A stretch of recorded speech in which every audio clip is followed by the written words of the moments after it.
सलाम, नमस्ते, सत श्री अकाल। मैं हूं रजा और आप देख रहे हैं रजाग्राफी की ईरान स्पेशल रिपोर्ट। अब दोस्तों, बहुत जल्दी पॉइंट टू पॉइंट बातें बताना चाहता हूं। उसमें सबसे बड़ी खबर यह है कि अमेरिका को इजराइल ने धमकी दी है, वार्निंग दी है कि अगर आपने ईरान की मिसाइल साइट्स पर हमला नहीं किया, बैलिस्टिक मिसाइल प्रोग्राम को डिस्ट्रॉय नहीं किया, तो हम खुद अपने दम पर, लगाइए ये देखिए सबूत, इजराइल का अखबार है दोस्तों, जिसमें साफ साफ जो है, आप देखिए द जेरूशलम पोस्ट, साफ साफ लिखा गया है कि अमेरिका को, ट्रंप की सरकार को इजराइल ने धमकी दी है कि अगर आपने ईरान की बैलिस्टिक मिसाइल पर हमला नहीं किया तो हम खुद ही कर देंगे। वहीं इजराइल के डिफेंस ऑफिशियल ने ऐलान किया कि ईरान के पास 2000 बैलिस्टिक मिसाइल का जखीरा है और हर महीने वो 300 मिसाइल्स बना रहा है। हमारे लिए ईरान की मिसाइल्स रेड लाइन है, अमेरिका को उस पर बात करनी ही होगी। और बात नहीं करेगा अमेरिका तो हम खुद ही अपने दम पर ईरान पर हमला कर देंगे। हजरात, मैंने आपको कल बताया था कि बंबई के करीब समुद्री इलाके में, भारतीय समुद्री के इलाके में, भारतीय कोस्ट गार्ड ने 3 टैंकर, आपके सामने जिनकी तस्वीर है, 3 टैंकरों को सीज किया था। एक का नाम था अल जफजिया और दूसरे का नाम था एस्फाल्ट स्टार और तीसरे का नाम था स्टेलर रूबी। तीनों जहाज जब सीज किया तो पता चला कि वो तीनों जहाज जिसे मुंबई के पास पकड़ा है इंडियन कोस्ट गार्ड ने, ये तीनों जहाज तेल लेकर जा रहे थे और ये जहाज ईरान का था। तीनों जहाज ईरान के थे जो इलीगल तरीके से तेल जो है लेके जा रहे थे किसी जगह से दूसरी जगह। अब जाहिर सी बात है, जो आदमी ट्रंप को खुश करने के लिए, अमेरिका की गवर्नमेंट को खुश करने के लिए इजराइल में जाकर ठुमका लगा सकता है, तो भाई ये गोल्डन अपॉर्चुनिटी कैसे छोड़ देगा अगला आदमी? ईरान के टैंकरों को सीज करेगा ही करेगा। मैंने कल के वीडियो में अच्छे से समझा दिया था कि टैंकर किसे कहते हैं।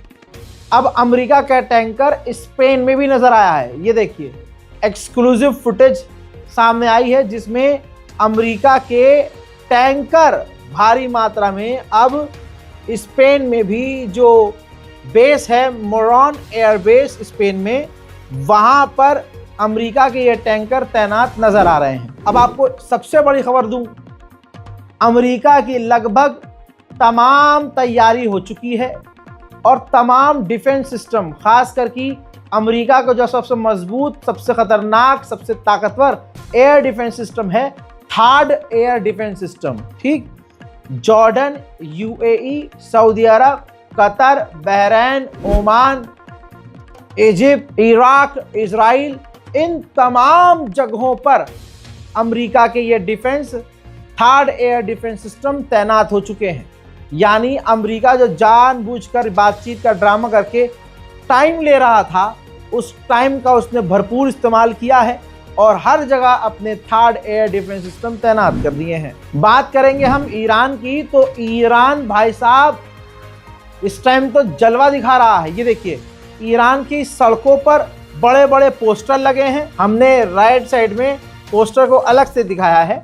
लेफ्ट साइड में आप देख सकते हैं कि ईरान की मेन सड़क है और बिल्डिंग पर बड़ा सा पोस्टर लगा है। पोस्टर राइट साइड आप देख सकते हैं जिसमें लिखा है ईरान ने, हिब्रू में और अरबी में भी और इंग्लिश में भी, you start we finish it. और इजराइल का मैप लगा हुआ है, यानी ईरान कह रहा है तुम शुरू करोगे, ख़त्म हम करेंगे। यहाँ पर आप देख सकते हैं मिसाइल का बटन भी है, सामने ड्रोन भी है और मिसाइल का मॉडल भी रखा हुआ है। यानी ईरान इजराइल को तो छोड़ने के चक्कर में नहीं है। ईरान ये सोच रहा है कि कहीं से कुछ हो और हम इजराइल को पीटना शुरू कर दें। ईरान का एयरफोर्स डे था कल, तस्वीर आपके सामने है। फिर चौंकाने वाली बात बताऊंगा। एयरफोर्स डे की ये तस्वीरें हैं जिसमें तमाम ईरानियन ऑफिशियल पहुंचे थे। 37 साल में पहली मर्तबा इस प्रोग्राम में ईरान के supreme leader ayatollah Syed Ali खामनाई नहीं पहुंचे। कहा यह जा रहा है कि ईरान के खामनाई अमेरिका के निशाने पर हैं और ऐसे प्रोग्राम्स को टारगेट करके अमेरिका और इजराइल बड़ा नुकसान ईरान को पहुंचा सकते हैं। ईरानियन कमांडर ने यह तक कह दिया कि हमने अमेरिका और इजराइल के हर मूवमेंट पर नजर बना के रखी है, अगर कोई भी गलती की तो ये जंग पूरे इलाके में होगी और पूरे इलाके की जंग बन जाएगी। दोस्तों, इसके बाद ईरान के राष्ट्रपति ने ट्वीट किया और बताया कि बात हो रही है, पीस के लिए अमेरिका से बात हो रही है। गवर्नमेंट जो सरकारें हैं वो बातचीत करवा रही हैं, कई देश हैं जो बात करवा रहे हैं और हम एनपीटी का सम्मान करते हैं और तमाम कम्युनिटी का सम्मान करते हैं। हम बातचीत के ज़रिए सॉल्यूशन निकालना चाहते हैं, लेकिन इसका मतलब ये नहीं है कि हमसे बदतमीज़ी की जाए, हम पर प्रेशर बनाया जाए, फिर बातचीत खराब हो सकती है। दोस्तों, ईरान के करीब अमेरिकी ड्रोन लगातार उड़ रहे हैं, जासूसी कर रहे हैं। जैसे जैसे समय आगे बढ़ रहा है, ईरान पर हमले की संभावनाएं बढ़ती जा रही हैं। अमेरिका के aircraft carrier Abraham aircraft carrier के साथ कई सारे युद्धपोत भी चल रहे थे आगे पीछे, तो उस एयरक्राफ्ट कैरियर के साथ चलने वाला जो एक युद्धपोत था वो यूएई में जाकर तैनात भी हो गया है। उधर कतर को ज़्यादा डर है कि भैया हम पे ही मारेगा ईरान। तो दोस्तों, सैटेलाइट इमेज से खुलासा हो रहा है, जिसमें आप खुली आंखों से देख सकते हैं कि कतर के अमेरिकी बेस पर और दूसरे इलाकों में अमेरिका ने अपना थर्ड एयर डिफेंस सिस्टम तैनात कर दिया है। ठीक ऐसे ही ये सैटेलाइट इमेज जॉर्डन की है। जॉर्डन के अंदर MQ-9 रीपर जासूसी और अटैक ड्रोन अमेरिका का नजर आया है। हालांकि इसी ड्रोन को MQ-9 रीपर को ईरान खुद भी मारकर गिरा चुका है और इस ड्रोन को खासकर हुथीज सबसे ज्यादा मारकर गिरा चुके हैं। भैया, ईरान के विदेश मंत्री ने ऐसे दौर में बड़ा खुलासा किया जिससे अमेरिका की और बेइज्जती हो रही है। ईरान के विदेश मंत्री ने जानकारी दी कि जब अमेरिका ने हमारे न्यूक्लियर फैसिलिटीज पर हमला किया था तो उसके कई सारे बम और हथियार फटे नहीं थे, जिसकी वजह से बड़ा नुकसान होने से बच गया था। मकसद बताने का यह है कि जब अमेरिका के बहुत सारे बम नहीं फटे तो उन बमों को ईरान ने हासिल कर लिया और अब उसकी रिवर्स इंजीनियरिंग भी कर सकता है। अमेरिका के लिए यह नया सरदर्द भी हो सकता है। ईरान के विदेश मंत्री जिस तरह के बयान दे रहे हैं, साफ लग रहा है कि ईरान एक कदम भी नरम पड़ने को या पीछे हटने को तैयार नहीं है। भाई, ताज़ा बयान में उन्होंने कह दिया कि एनरिचमेंट यूरेनियम जो अमेरिका कह रहा है कि भाई उसका एनरिचमेंट ही मत करो, वो नेगोशिएबल नहीं है।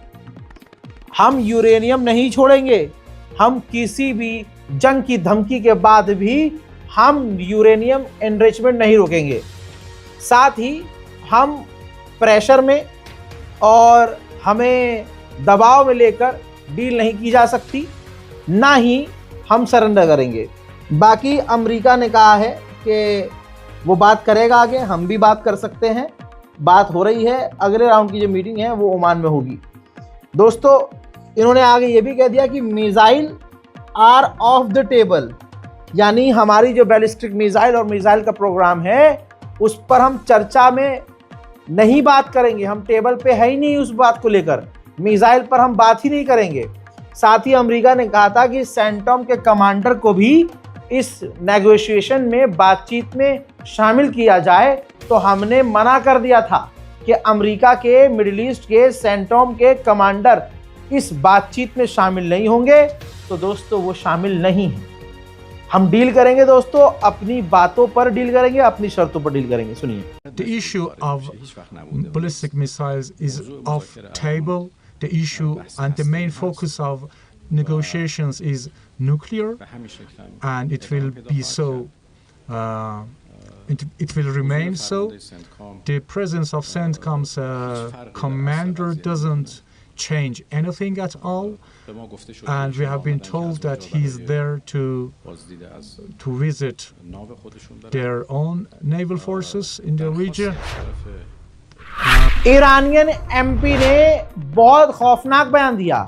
उन्होंने कहा कि डोनाल्ड ट्रंप का एक गलत कदम अमेरिका के 3 से 4 हजार सैनिकों को मौत के मुंह में डाल सकता है। हजरात मोहतरम, मामला लगभग ठंडा है। अमेरिका जो है कोई भी खतरनाक बयानबाजी नहीं कर रहा है। ईरान बढ़ बढ़ कर खतरनाक बयानबाजी भी कर रहा है, एक्शन भी दिखा रहा है, मिसाइल पर बात नहीं कर रहा है, अपने डिफेंस पर बात नहीं कर रहा है। ईरान न्यूक्लियर पर भी बात जो कर रहा है तो उसमें ईरान यूरेनियम को कम करने को, किसी दूसरे देश को देने को, इन तमाम चीज के लिए राजी भी नहीं है। तो दोस्तों, शॉर्ट में आपको मैंने आज बताया है कि ईरान में अब चल क्या रहा है, लेकिन जैसे जैसे समय आगे बढ़ रहा है ये कहा जा रहा है कि ईरान पर हमले की संभावनाएं बढ़ती जा रही हैं। अब आप अपनी राय कमेंट में लिखिए, इस रिपोर्ट को शेयर कीजिए। जय हिंद।